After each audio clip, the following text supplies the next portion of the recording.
और similar lines रे आमे सीडीए रु महानदी विहार रे महानदी विहार डेवलपमेंट एसोसिएशन रो कोलैबोरेशन संगे रज इवेंट करूछु। तो सेठी हमर बेसिक जो कैंपेन अछि सेटा अछि कि अवेयरनेस ऑन मेंस्ट्रुअल हाइजीन।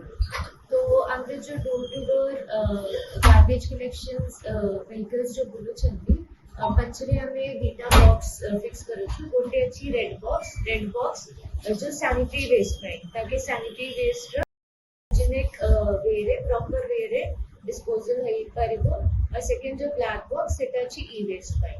तो जो रज हमको अपॉर्चुनिटी देला कि हमें एटा जो इनिशिएटिव अछि बहुत ही बिग मैनर रे बहुत ही प्रॉपर मैनर रे हमें लॉन्च करी पारिबो।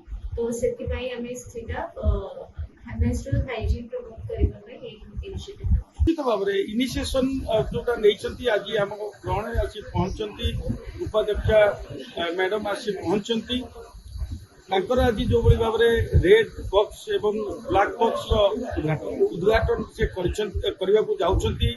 निश्चित भाव में ताहा प्रत्येक नारी मानक बहुत गोटे जागृत सृष्टि कर आमर विशेषकर आम माननीय विधायक शोभिक विश्वाल प्रचेषार चौदार खंडवासी एवं पूर्वांचल एवं ए अंचल ए कार्यक्रम करने सहित पूर्वतन विधायक श्रीजुक्त डॉक्टर प्रभात रंजन विश्वाल प्रचेषा फल कार्यक्रम समस्त धन्यवाद।